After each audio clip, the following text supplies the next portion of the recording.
माननीय ताराचंद जी खीचड़ के विदाई समारोह में सबसे पहले मैं शहीद नौरंगलाल जी को श्रद्धापूर्वक प्रणाम करती हूँ और कटलातर गांव, जो कि एक ऐतिहासिक गांव है, मैं आपको याद दिलाना चाहती हूँ 25 अप्रैल 1935 को जब स्वतंत्रता संग्राम चला करता था तो इस गांव की धरती पर पूरे भारत देश में पहला 10,000 महिलाओं का एक महिला सम्मेलन किशोरी देवी जी के अध्यक्षता में हुआ था।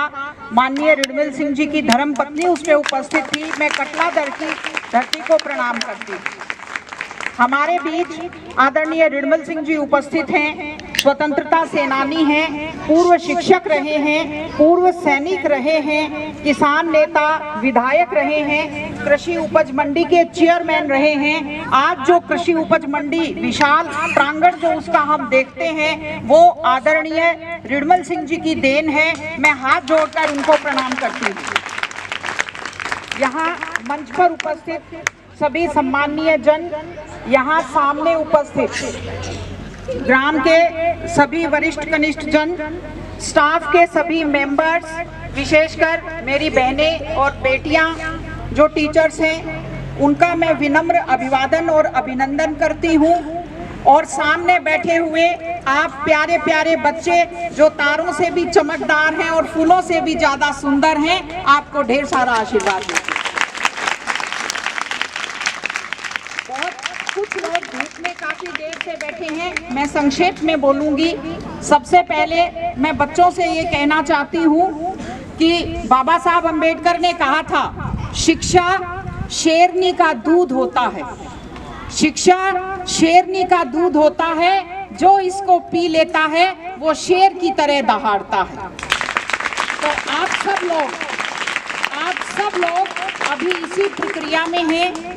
शिक्षा ऐसी चाबी है जो किस्मत के दरवाजे खोल देती है। हमारे राष्ट्रपति थे एपीजे अब्दुल कलाम साहब, आपने नाम सुना है। केवल शिक्षा के कारण वो राष्ट्रपति पद पर पहुंचे। अभी हमारे जो राष्ट्रपति हैं, नाम जानते हैं कोई आप? रामनाथ कोविंद जी। बहुत गरीब और साधारण परिवार में उनका जन्म हुआ, उच्च शिक्षा उन्होंने प्राप्त की और उस शिक्षा के कारण वो आज राष्ट्रपति पद पर आसीन हैं। इसलिए आपसे मैं कहती हूँ, शिक्षा एक अल्लाह दीन का चिराग है। आपकी जो भी इच्छा है, जिस भी जगह, जिस भी मुकाम पर आप पहुँचना चाहते हैं, आप शिक्षा के मूल मंत्र को पकड़ लीजिए। एक दिन ऐसा होगा, आपकी सारी इच्छाएं, आपके सारे सपने शिक्षा के सहारे पूरे हो जाएंगे। यहाँ जो शिक्षकगण उपस्थित हैं, मैंने भी बहुत साल पढ़ाया है। यहाँ असिस्टेंट प्रोफेसर बैठे हैं पवन जी, उनको भी मैंने पढ़ाया हुआ है।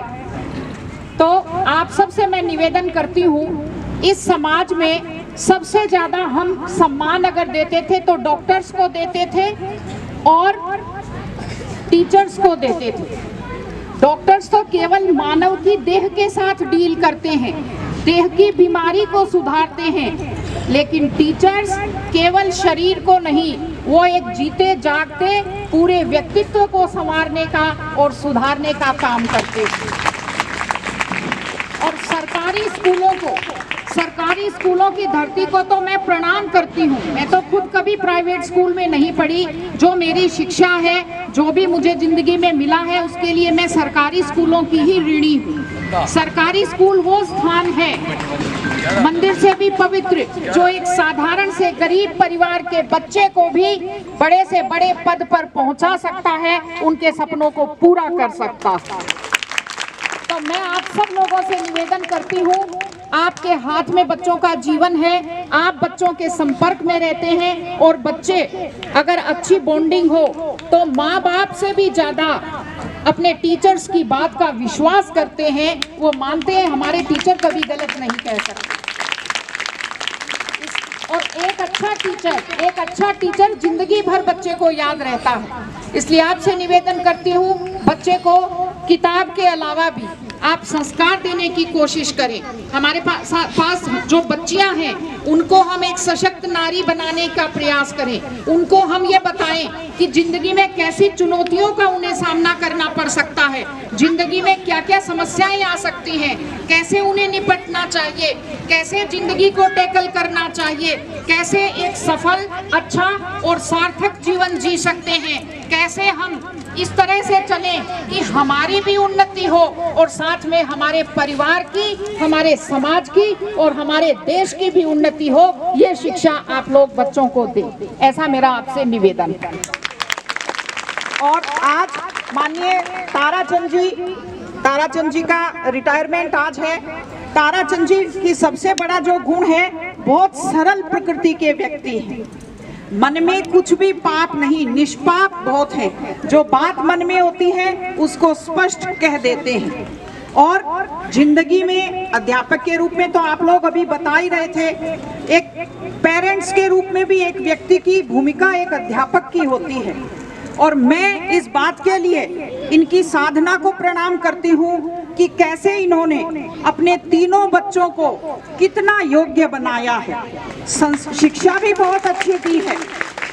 जैसा अभी जिक्र हो रहा था, बड़ी बच्ची है प्रियंका, बहुत शालीन, बहुत विनम्र, बहुत मेहनती, बहुत सरल स्वभाव की धनी है, उच्च शिक्षित है और अपनी फैमिली में इनकी सास जो है इनकी बहुत तारीफ करती हैं। ये सबसे बड़ी पूंजी होती है किसी भी लड़की के लिए। उससे छोटी बेटी है मोनिका, जो मेरी पुत्र वधू है, मेरी छोटी पुत्र वधू है। मेरा बेटा विजय गठाला असिस्टेंट प्रोफेसर है, उसकी पत्नी है, बहुत मेहनती, बहुत सरल, विनम्र स्वभाव है। मुझे उसके आने के बाद से कभी कमी नहीं खलती कि मेरे बेटी नहीं है, मुझे लगता है खोई हुई बेटी मेरी वापस घर में आ गई है। और बेटा है श्रेष्ठ। मैं बधाई देती हूँ ताराचंद जी को। और अनुशासन की भावना इनकी बहुत महत्वपूर्ण है। तीनों बच्चों को इतनी मितव्ययिता से, इतने अनुशासन से पाला है, ये बहुत अच्छी बात है। क्योंकि अगर अध्यापक अपने बच्चों को सुयोग्य नहीं बताएंगे तो लोग कहेंगे खुद के बच्चों को नहीं संवार पाए तो दूसरों के बच्चों को क्या पढ़ाया होगा। तो इस मापदंड पर माननीय ताराचंद जी खरे उतरे हैं 100%। बहुत सरल स्वभाव के व्यक्ति हैं, कोई लाग लपेट नहीं रहते, कोई बुरी आदत नहीं है, बहुत अनुशासन से और किसी भी तरह की किसी बुराई से डर कर जीने वाले व्यक्ति हैं। मैं आज ये जीवन का कोई ऐसा नहीं है कि बहुत बुढ़ापा आ गया है रिटायर होने का मतलब, ये केवल only one stage has been completed. जीवन बदला है, जीवन समाप्त नहीं हुआ है, एक चरण पूरा हो गया है। और वो तो इतने कार्यकुशल हैं, इतने फिट हैं कि मैं उनसे निवेदन करती हूँ अब थोड़ा कोई ऐसा काम हाथ में लेंगे जिससे समाज का भी भला हो। कई बार हमारी बड़ी इच्छाएं होती हैं, हॉबीज होती हैं, 99 के फेयर में हम उनको पूरा नहीं कर पाते।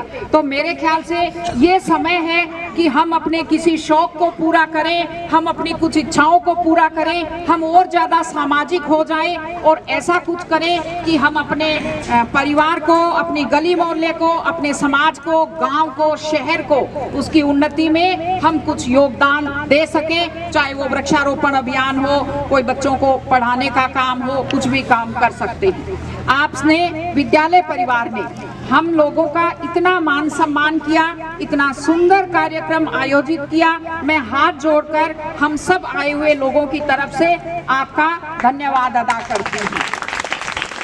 पुनः आप सब बच्चों को मैं शुभकामना देती हूँ, आप अच्छा जीवन जिए। विशेषकर हमारी जो बेटियां बैठी हैं, देखिए कितना अच्छा जमाना है। सरपंच जी आराम से ठाठ से यहाँ मंच पर बैठी हुई हैं, वरना आज से 20-25 साल पहले महिलाओं को कौन स्टेज पर बैठने देता था। तो आप भी बिल्कुल ठाठ से जिंदगी जिए, इसके लिए खूब मेहनत कीजिए, खूब अच्छी अपने सपनों को पूरा कीजिए। आप सबको ढेर सारी शुभकामनाएं, ढेर सारा आभार, बहुत बहुत धन्यवाद, नमस्कार।